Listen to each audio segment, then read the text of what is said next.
Bon, bah, je vous propose qu'on commence. Donc, bienvenue à toutes et à tous pour ce webinaire de présentation donc, de la formation concepteur construction bois bas carbone.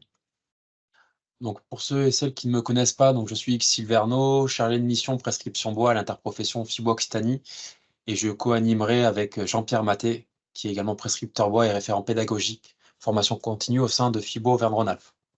Donc, nous vous remercions pour votre participation et nous remercions particulièrement également notre intervenant, Marc Serra, architecte, qui nous partagera son retour d'expérience sur cette formation longue.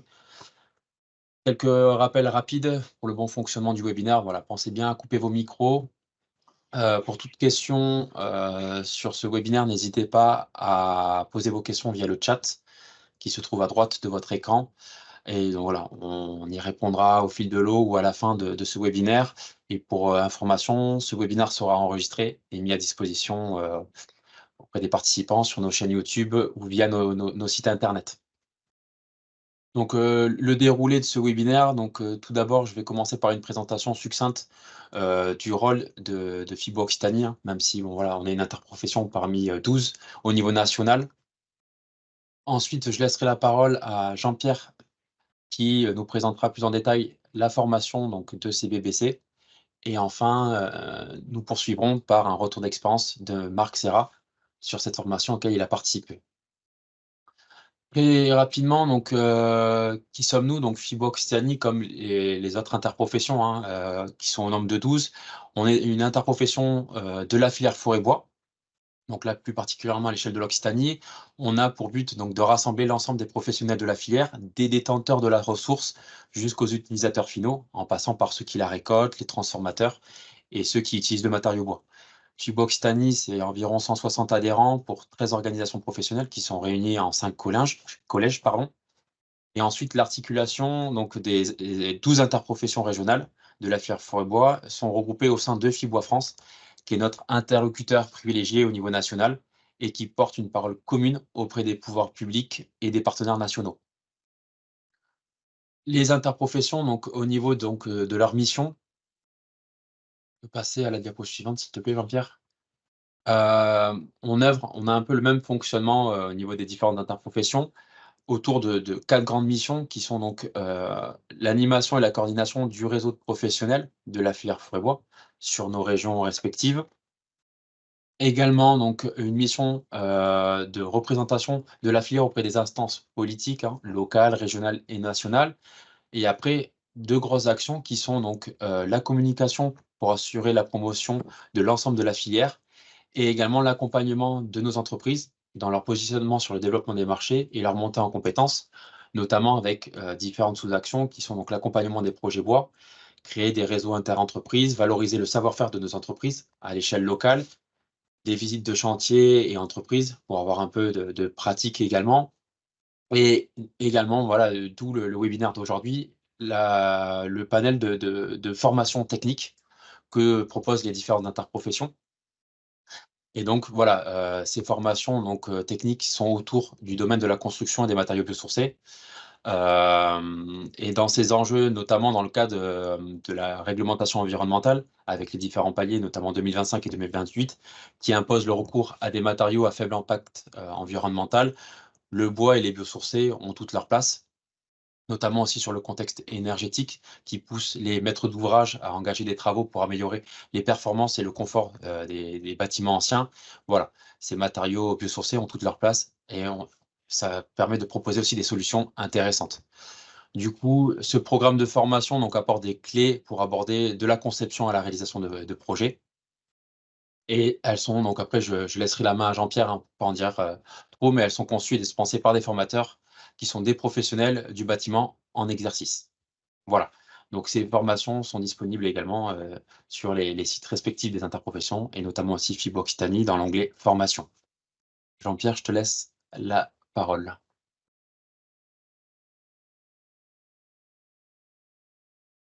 Donc moi, je suis l'homologue de Hugues Silverno pour la région Auvergne-Rhône-Alpes. Donc les FIBOis sont fédérés au sein de FIBOis France au niveau national.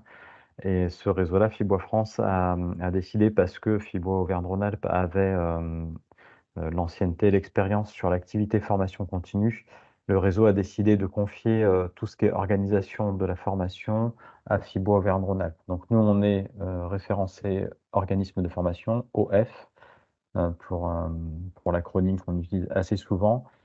Par contre, au niveau régional, c'est l'entité régionale qui organise d'un point de vue matériel, communication, etc.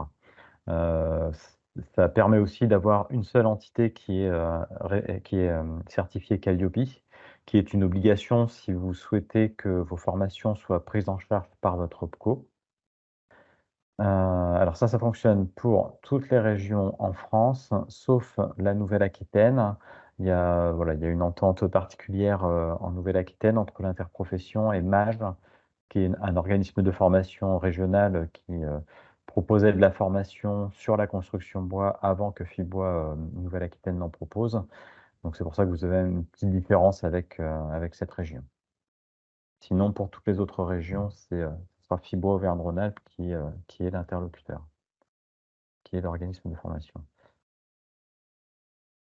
Donc la formation, alors vous avez, elle est composée en fait de 5 modules de 3 journées. L'idée qu'on avait au départ, c'est de vous proposer une formation complète et une fois que le stagiaire sort de cette formation, eh bien, il a toutes les clés pour pouvoir, comme le disait Hugues Silver, pour pouvoir concevoir et construire avec le bois.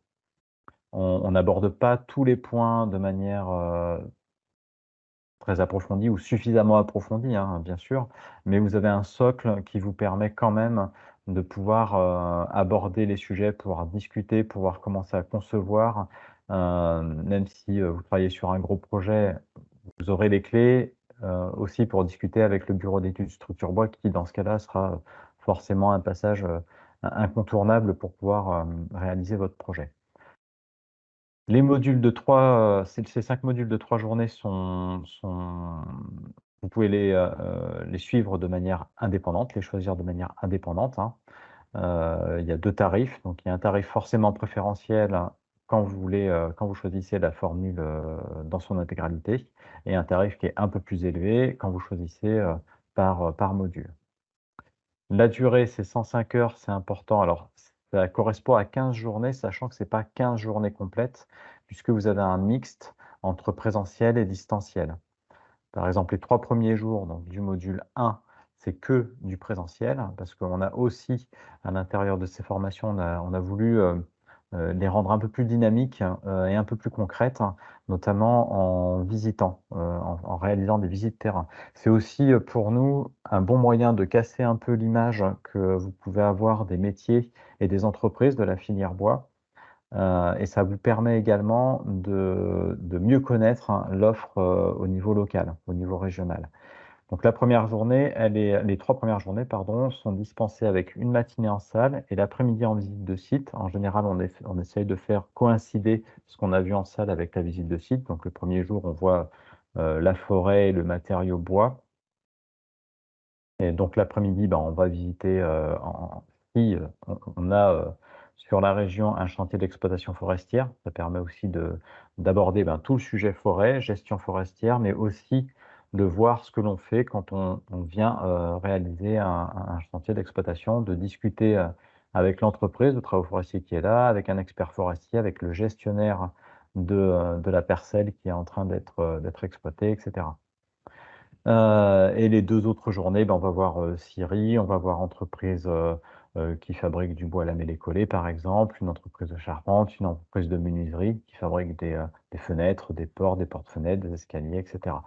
Ça correspond à chaque fois un peu aussi aux particularités locales. Si vous avez une usine qui fabrique de l'isolant en fibre de bois, c'est vrai qu'on ira peut-être plus voir aussi ce type d'entreprise. Et les autres modules sont réalisés à peu près tous de la même façon. C'est-à-dire que vous avez les 3 premiers, le premier jour qui est divisé en 3 distanciels, à chaque fois de 2h30 environ, de 10h à 12h30. À chaque fois espacé soit d'une journée, soit d'une semaine. Alors on fait ce planning en essayant de tenir dans un calendrier assez serré de 5 à 6 mois quand c'est possible. Et et ça dépend aussi de la disponibilité de nos formateurs, parce qu'on n'a pas des formateurs qui sont salariés de nos structures et qui font que de la formation. On a pris le parti aussi de choisir des formateurs qui sont en activité. Donc tous sont dans un bureau d'études ou gérants d'un bureau d'études, en général bureau d'études bois, ou alors gérants ou salariés ou associés dans un atelier d'architecte. Ce qui permet d'avoir une pratique terrain, de pouvoir rebondir sur des retours d'expérience que ces professionnels ont, de pouvoir être en phase aussi avec l'actualité réglementaire des pratiques professionnelles. C'est vraiment très intéressant. Dans le même temps, c'est un petit inconvénient de pouvoir coïncider avec leur disponibilité, parce que leur priorité, c'est d'abord de faire fonctionner leur bureau d'études, hein. L'aspect formation, c'est vraiment assez marginal par rapport à leur activité. Donc vous aurez cette chance, c'est de bénéficier vraiment du retour d'expérience de professionnels de la construction bois. Bon, après je vous passe les objectifs et cetera. On a aussi une petite maquette, enfin on essaye d'utiliser, à chaque fois et qu'on fait évoluer, hein, forcément au fil du temps. On essaye d'utiliser au maximum des outils pédagogiques qui permettent de faciliter la compréhension, l'assimilation et cetera. Et dernier point, bah, vous avez quelques images là, à droite, en salle avec la maquette, Stabibois par exemple, pour comprendre la stabilité d'un bâtiment bois face, aux efforts horizontaux. Et vous avez la petite carte de France, avec les régions encadrées en rouge dans lesquelles, ont lieu ou vont avoir lieu, une session va avoir lieu une session, de CBBC. Donc là, je reprends le module 1. Alors, on a sur le programme que vous avez à disposition pour, alors, selon la région qui vous intéresse pour suivre la formation, vous avez un programme qui est qui a un qui a un niveau de détail, qui correspond aussi, à la place qu'on avait, sans avoir un document de 8 pages. Si néanmoins vous voulez avoir quelque chose de plus détaillé, on a sur demande, donc il suffit juste de faire la demande à votre FIBOA de votre région ou directement à Fiboara et on vous transmet le document, de programme très détaillé. Souvent, ça peut être aussi l'OPCO qui vous le demande avec un devis et cetera, donc ça, tout ce qui est aspect administratif, on a l'habitude de le gérer, il suffit de nous demander. Je vous ai mis quelques images d'illustrations qui sont issues de la dernière d'une des dernières sessions qu'on a organisées. Donc vous voyez la visite en forêt sur un chantier d'exploitation forestière. Là, c'était un chantier où il y avait aussi des coupes sanitaires, par exemple. Donc on a une forêt qui, est un peu malmenée par les conséquences du réchauffement climatique et notamment les périodes de sécheresse. Et on commence à avoir de plus en plus de coupes, ce qu'on appelle coupes sanitaires. Donc on vient couper des bois qui, sont en train de dépérir, donc on intervient assez rapidement. Donc ça, c'est aussi intéressant de vous le montrer et d'expliquer sur site un peu les enjeux par rapport à ça. Donc vous voyez, il y a le gestionnaire, c'est le seul qui n'a pas de casque et qui n'a pas de petit gilet jaune. Il y avait aussi, un expert, forêt, de chez Fibois. En général, on a tous dans nos Fibois aussi quelqu'un qui est, un peu expert, sur l'amont et les 2 et 3e photos, ça se passe en Syrie. Là, c'est les modules, donc 3 à 5. Vous voyez que sur chaque module, je reviens un peu en arrière, on a une thématique qui est développée. Le module 2, donc c'est conception et réalisation d'un bâtiment en structure bois. On aborde tous les aspects structurels. Donc comment, on réalise une structure bois en mur, en charpente, en plancher. Comment est-ce qu'on vient stabiliser tout ça? Et on a des petits exercices que vous retrouverez dans certains modules qui s'appellent Défotech. C'est un peu la pédagogie par l'erreur ou ce que fait, l'agence qualité construction aussi, en vous montrant par des photos, de chantier, de réalisation, des choses qui ont été mal faites, hein, et de vous laisser chercher pour savoir, ben, qu'est-ce qui ne marche pas, sur cette photo et quelles conséquences ça peut avoir et qu'est-ce qu'il aurait fallu faire pour que ça soit bien fait. C'est plutôt pédagogique, ça plaît plutôt bien. Ça permet aussi au groupe de stagiaires de travailler par petits groupes, d'échanger. Enfin ça crée une bonne dynamique, en général. Et ça imprègne bien, ça ancre bien aussi dans la mémoire certains points qui sont essentiels pour bien concevoir et bien construire avec le bois. Le module 3, on a cet aspect déphotech, mais uniquement sur la dernière partie, les vêtures extérieures. Pardon. Les 2 premiers points, on aborde tout ce qui est isolation phonique et la sécurité incendie, qui sont une sécurité incendie qui est un bon morceau en ce moment avec les évolutions qui risquent d'arriver dans les semaines ou mois qui viennent. Le module 4 qui est basé plus sur la conception énergétique et la conception bas carbone d'un bâtiment bois, donc toujours avec des experts en la matière. Là, en l'occurrence, c'est un bureau d'études thermiques. Et pour la partie bas carbone, c'est un expert en accompagnement environnemental des bâtiments qui est Luc Choissac, qui est très réputé, qui par conviction ne se déplace plus. Donc c'est une partie qui se fera en distanciel. Alors c'est peut-être le seul module où vous aurez le premier jour en 3 distanciels, le deuxième jour en 1 présentiel et le troisième jour en 2 distanciels. Et enfin, on termine avec le module 5 qui évoluera peut-être un petit peu parce que je vais vous en parler un petit peu plus tard. On est en train de constituer un dossier pour demander la certification de cette formation, ce qui permettra son inscription au RNCP et donc une prise en charge un peu plus large, notamment avec le compte personnel de formation et plus facile aussi peut-être par France Travail, anciennement le Pôle emploi. Un petit récap ici, le financement, alors c'est 105 heures, hein, on a dépassé aussi le cap de 100 heures parce que certains OPCO, on devait être au départ à 96 heures, on a rajouté un peu des heures, hein, en fait, pour dépasser les 100 heures parce que certains OPCO, comme le FIFPL, ont un forfait qui est beaucoup plus intéressant quand on dépasse ce nombre d'heures. Je crois que le FIFPL, vous êtes à 250 € de mémoire la journée, avec une enveloppe de 750 € à l'année, par exemple, pour des formations courtes, et vous passez à un peu plus de 2500 € sur une formation longue, ce qui vaut quand même, le coup. C'est des publics aussi mixtes de stagiaires que l'on accueille. Ça a beaucoup d'intérêt dans les échanges, dans le partage d'expériences, même si à peut-être 70%, on a plutôt un public qui est composé d'architectes. On a derrière les principaux acteurs qui viennent, ce sont les bureaux d'études, donc ingénieurs en bureau d'études. On a les chargés d'affaires, les chargés d'opération d'entreprises générales du bâtiment. On a aussi des personnes comme ça qui travaillent chez des promoteurs immobiliers. On a même ce type de personnel qui travaille pour des collectivités territoriales, pour des bailleurs sociaux. On peut avoir des entreprises aussi, c'est un peu plus rare, entreprises de charpente, de construction bois, qui peuvent s'inscrire à l'ensemble ou à un module en particulier, mais ça reste assez large quand même. Et pour l'instant, ça fonctionne plutôt bien, ce mélange. Alors c'est vrai qu'on a des redites forcément, mais pour ancrer aussi sur les caractéristiques du matériau bois qu'on reprend quasiment à chaque début de module.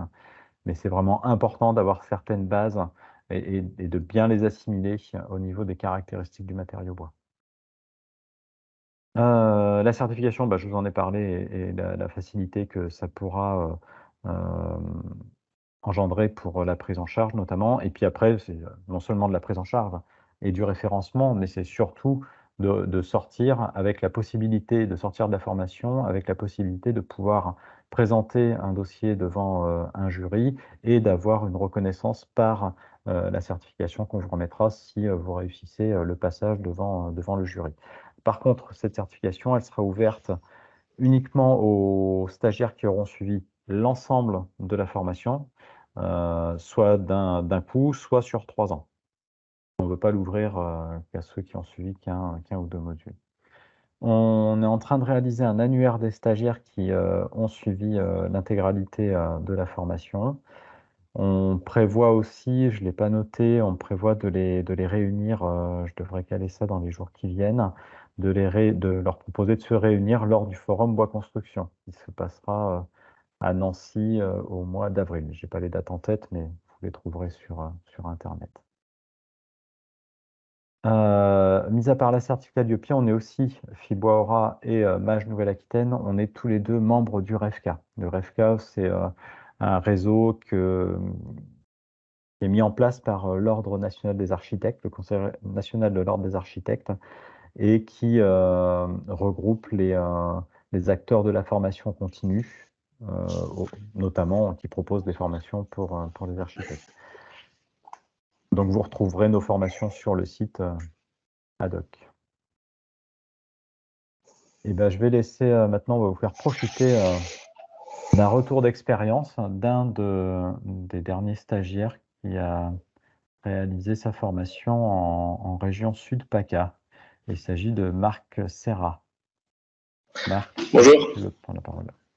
Ouais, bonjour à tous. Tu me diras de passer les diapos, Marc. Hein. Ouais, sans problème.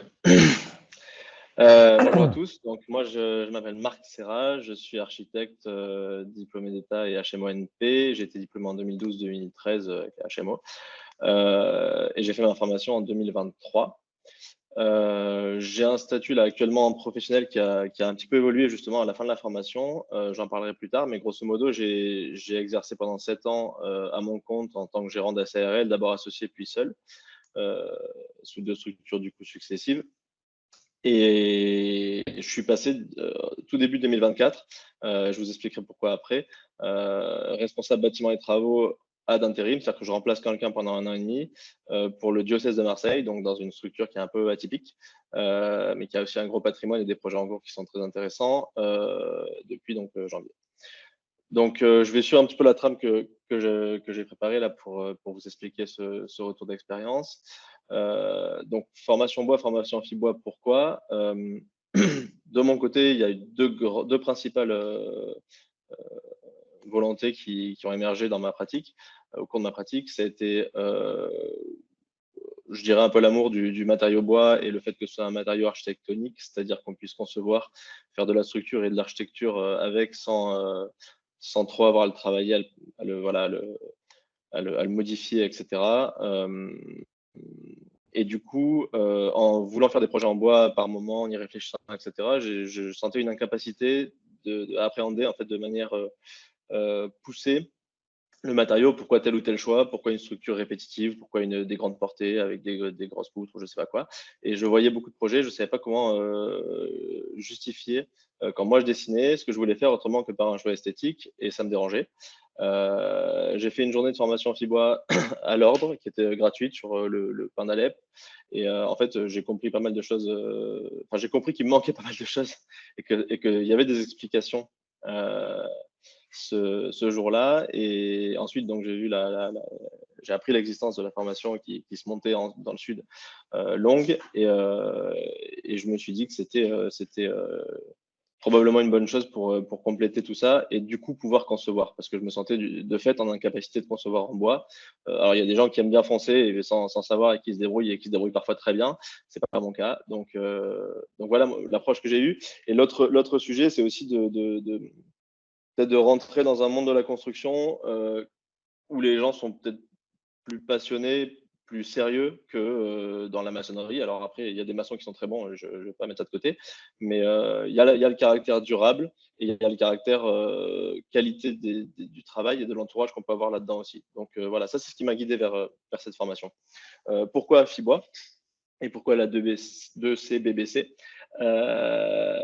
parce qu'aujourd'hui, je pense que c'est la formation de référence. Il me semble qu'il y en avait une par le CSTB avant, qui n'existe plus. En tout cas, ce qui est sûr, c'est qu'elle a un programme qui m'a apparu complet et pertinent complet, c'est le bon terme.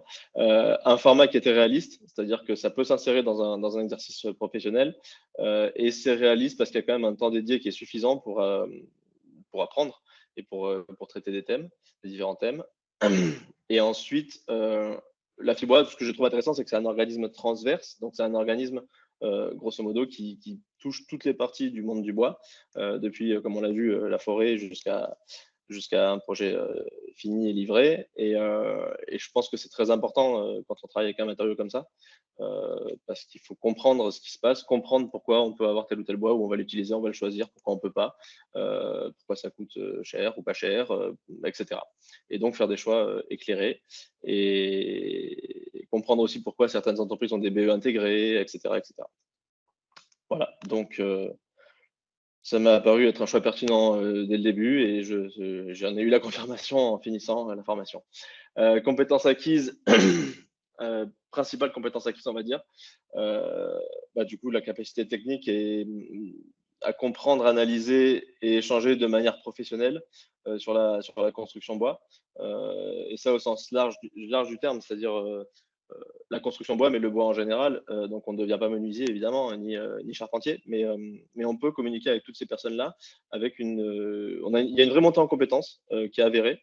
Et ça, c'est extrêmement important, je pense, pour travailler là-dedans, quoi, avec ce matériau. Et du coup, une capacité à concevoir, simplement. Voilà. Et la deuxième chose, c'est que la qualité des intervenants et la multiplicité des rencontres fait qu'on tisse, au cours de la formation, qui est aussi sur un an, donc c'est du temps, c'est un peu un temps long, on tisse déjà un réseau assez solide de professionnels qui sont compétents. Et donc aussi bien, comme je l'ai écrit, à l'échelle locale que nationale, puisqu'il y a des BE qui sont pas du tout dans le sud pour nous, par exemple, mais qui sont ouverts à donner des conseils, à travailler sur des projets, peu importe un peu l'échelle, ça dépend de chaque BE évidemment, mais voilà, on commence à avoir des interlocuteurs qui sont solides, compétents et ouais, fiable, je pense. Donc ça, c'est aussi un point fort. Et du coup, on en arrive au point fort de la formation, la qualité, simplement. Tous les thèmes abordés, les intervenants ont réponse à toutes les questions qu'on peut leur poser. Je pense qu'on s'est jamais retrouvé avec un blanc, quoi. Et pourtant, on en a eu des questions, beaucoup même. On a même un peu secoué les choses parfois, essayé de challenger un peu ce qui pouvait nous être appris. Et voilà, la qualité des projets visités aussi, des professionnels rencontrés dont j'en ai déjà parlé, et de l'équipe au sens large, c'est-à-dire aussi bien côté FIBOA, côté formateur, que côté stagiaire, stagiaire ou formé, je ne sais pas comment on appelle ça, sachant que ça dépend évidemment de chaque année, mais je pense que, comme je l'ai dit un petit peu, le monde du bois fait qu'on est dans une certaine ambiance qui est autre que d'autres types de formations. Et ça, c'est plutôt agréable. Prochaine formation bois, aucune idée. Ce qui est sûr, c'est que je suis sorti de la formation avec j'y suis entré en me disant je veux pouvoir concevoir, mais on verra bien si je le ferai, si j'aurai l'opportunité de le faire. Et je suis sorti en me disant je veux travailler sur des projets durable, grosso modo, donc avec du bois, du biosourcé, des choses comme ça, parce que j'y crois, sans être un ayatollah de l'écologie, mais j'y crois vraiment. Et je pense que c'est aussi l'avenir en termes de réglementation. Enfin, la réglementation pousse à ça.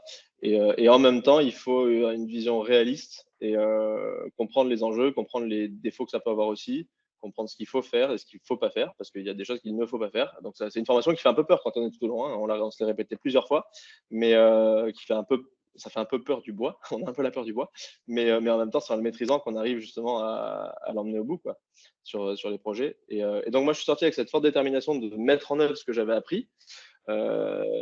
Et du coup, j'étais dans une phase de ma profession, de mon exercice, un peu délicate, à un âge où je viens d'avoir un enfant, etc., etc. Donc, je me posais un peu les questions de la suite. Pas forcément au long terme, mais en tout cas à court terme. Et j'étais entre plusieurs projets. Donc voilà, j'avais pas de projet bois et pas trop d'opportunités d'en avoir tout de suite. Et par contre, j'avais entendu parler notamment auprès d'un maître d'œuvre d'Exé qui était dans la formation avec nous, du diocèse de Marseille, qui avait des projets justement de construction, 6 ou 7 projets de construction, au Saturbois, de manière générale en bois, avec du biosourcé, de la paille, du ci, du ça, et des archis qui étaient pertinents sur les dossiers. Et j'ai vu une annonce passer et j'y ai répondu. Et donc, j'ai décidé de changer d'orientation professionnelle sur un temps moyen, on va dire, pour mettre les pieds dans ces projets-là. Alors du coup, je suis côté maîtrise d'ouvrage, donc ça change un peu. Mais c'est très intéressant parce que je touche 7 projets à la fois, alors que si j'étais côté archi, je ne pense pas que je pourrais mener de front 7 projets seul en construction bois. Donc ça a été un choix. Et j'essaie de transformer l'essai parce que je pense que c'est une formation qui est aussi très dense. Et en fait, il faut pratiquer derrière pour intégrer tout ça. Donc, ça a été mon intention.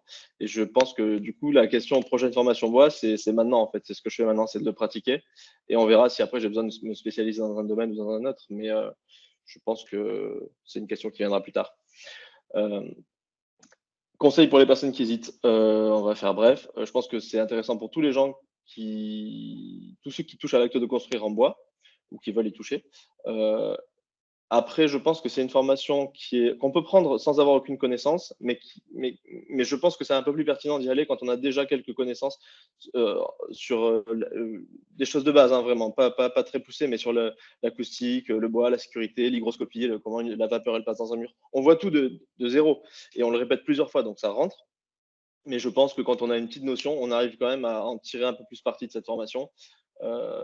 Donc voilà, je ne veux pas mettre de côté les gens qui n'ont pas de connaissances sur ces domaines, mais même faire un petit mock ou un truc comme ça, une formation en ligne avant, ça permet un peu de poser des bases et d'arriver aux journées de formation avec vraiment déjà comprendre rapidement et avoir des questions. Et les intervenants, ils sont vraiment intéressants pour ça, c'est qu'on peut pousser loin, quoi. Donc voilà. Et je dirais que pour les architectes, parce que c'était mon vécu, c'est très bien de le faire de A à Z. La formation. Pour d'autres personnes qui peuvent être maîtres d'ouvrage ou entreprises, etc., peut-être que choisir des modules, ça peut être mieux parce que quand on fait un module où on parle d'acoustique et de sécurité de manière très poussée sur des bâtiments plutôt importants, etc., je ne suis pas sûr que ça intéresse tout le monde. Donc ça, c'est une vraie question à se poser et je pense que la réponse, on la trouve pas forcément seule. Je pense que c'est bien de contacter les intervenants de la FIBOA et de les interroger en fait et de se faire conseiller. Donc voilà. Et non, pour conclure, je pense que voilà, c'est un peu ce que j'ai écrit à la fin, qui peut paraître un peu brut de décoffrage, mais au sens général, les acquis qu'on a valent le prix de la formation, qui est pas un prix négligeable, mais qui, comme l'a dit Jean-Pierre, peut être pris en charge. Moi, j'ai eu une prise en charge par le FIFPL à hauteur de 2 500 €. C'est un petit chemin de croix pour arriver à les avoir, etc. Mais grosso modo, ça se fait et il faut récupérer parfois le bon contact pour faire bouger un peu les choses, mais c'est sérieux et moi j'ai été réglé, enfin ça voilà, ça fonctionne quoi. Donc voilà, je vais faire très bref sur les illustrations que j'ai mis, mais grosso modo vous avez une journée de technique, c'est la première image, peut-être Jean-Pierre si tu peux revenir dessus, où on est en salle et on travaille là, celle-là, on travaille sur un logiciel où on compose des parois et on comprend quand est-ce qu'il va y avoir création de condensation dans le mur ou pas, point de rosée, etc. Et donc comment il faut composer les parois, qu'est-ce qui marche pas. Et on apprend à le faire, donc on peut le faire chez soi après ou au bureau facilement. C'est un logiciel qui est très simple, qui est en ligne et qui est vraiment, c'est une mine d'or. Sur la page suivante, c'est visite d'entreprise. Bon, Jean-Pierre en a parlé, tout ce qu'il a dit était, le son de cloche est parfait quoi, par rapport à ce qu'on a vécu. Donc là, c'est une scierie. Donc ce qui est intéressant, par exemple, sur la photo du centre, c'est qu'on voit vraiment les bancs de fabrication des murs à ossature bois. On comprend comment ça marche, on comprend les limites aussi. C'est bien de comprendre les limites, je pense. C'est important. Et éventuellement pour pouvoir les challenger, mais déjà pour comprendre comment ça marche. Quand on descend ensuite, on a visite de chantier. Donc là, c'est l'exemple sur la suivante, Jean-Pierre. C'est l'exemple d'une maison ossature bois. Qui isolant biosourcé, bardage et un plancher en CLT. Donc c'est intéressant, on croise des techniques aussi de construction. Celle d'à côté, bon, c'est une surélévation, un projet plus simple avec une charpente en BMR, donc c'est du bois massif reconstitué. Des choses qu'on ne voit pas forcément quand on n'a pas l'œil avant de faire une formation comme ça ou quand on ne connaît pas le monde du bois. Dans la suivante, on est sur un chantier à Sisteron d'un projet hyper intéressant. C'est une halle pour des paysans qui vont vendre leurs produits et qui sont aussi boulangers. Et c'est un projet qui mixe aussi les techniques selon les contraintes. Il y a un laboratoire à l'arrière avec des murs en ossature bois, on va dire, qui ont moins de contraintes. Et à l'avant, la salle de vente qui elle demande moins de contraintes au mur, on va dire. La salle de vente qui elle est en pot-au-poutre avec par rapport aux dimensions de volume libre dont on a besoin et de l'isolation paille. Donc ouais, c'est super intéressant aussi de voir comment on peut croiser les différents modes constructifs dans les bâtiments, pour quel usage et quel volume on va choisir quel mode constructif par rapport au prix et par rapport à la technique, simplement. Et sur la dernière, donc là, c'était un des derniers jours de formation. Si tu peux passer à la dernière, Jean-Pierre. Un des derniers jours de formation, donc on voit qu'on est en salle, c'est les échanges, c'est vraiment cordial. Et on a le temps de parler, voilà. Et ensuite, deux projets qu'on a visités aussi. Alors ça, c'était pas pendant la formation, mais c'est en parallèle de la formation. La FIBOA propose des visites de projets qui sont super intéressantes aussi. Et pareil, cette formation, elle permet d'acquérir une lecture des bâtiments qui est tout autre de que ce qu'on a au début. Par exemple, la maison qui est construite là, en ossature bois avec de la paille, tout le voligeage qui est en biais, etc. Ça crée le contreventement, c'est pas ce qui se fait habituellement. Et ça, c'est quelque chose, si j'avais vu l'image auparavant, j'aurais eu ma propre interprétation de cette chose-là.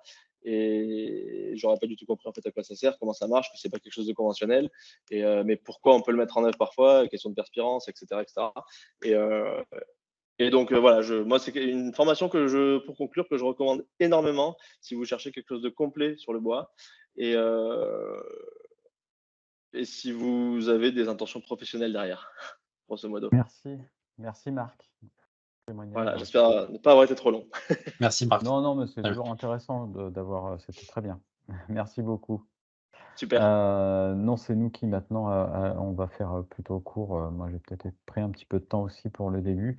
On voulait vous passer des vidéos d'autres personnes qui ont suivi la formation, mais vous les retrouverez de toute façon sur la présentation. Et puis, on va largement les diffuser au sein du réseau FIBOA France sur les réseaux sociaux, etc. Donc, vous les retrouverez. Donc, je ne vous les passe pas. Hop. Vous retrouverez sur cette présentation les sessions qui vont s'organiser, qui sont planifiées à partir, c'est FIBOA Sud Package pour la prochaine fin février. Donc elles ne sont pas forcément dans l'ordre, mais on a mis Occitanie en premier, étant donné que c'est eux qui sont à l'initiative de l'organisation de ce webinaire. Donc vous avez les dates, vous retrouverez sur leur site internet, sur le site internet FIBOA Auvergne-Rhône-Alpes, sur le site du REFCA, sur le site FIBOA France, les programmes que vous pouvez télécharger avec tout le détail et tout ce qui est nécessaire pour les demandes de prise en charge.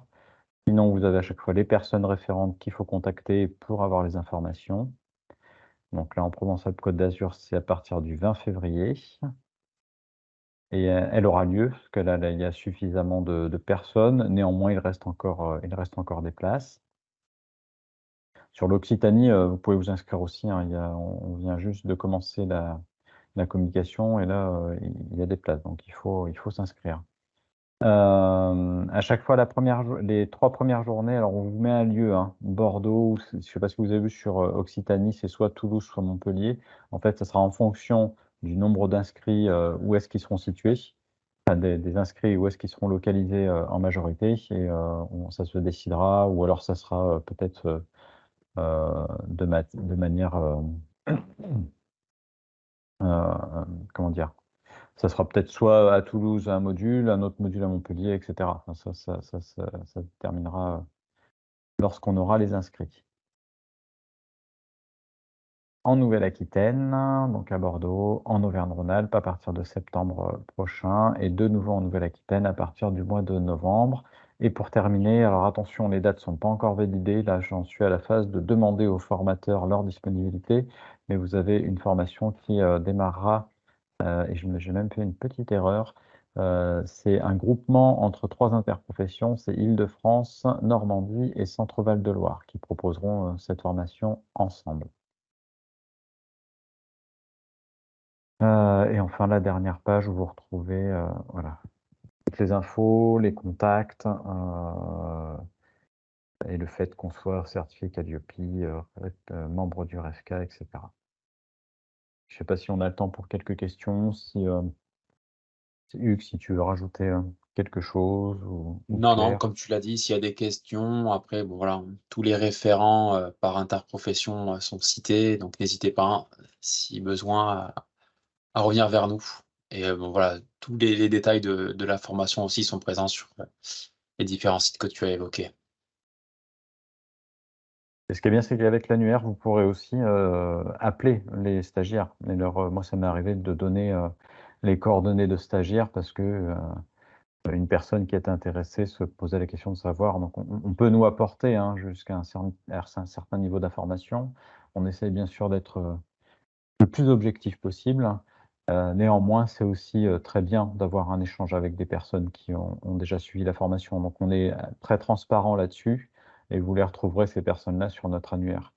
Donc, vous pourrez les, euh, les consulter, les appeler, et leur poser toutes les questions que vous voulez pour voir si la formation correspond bien à vos besoins.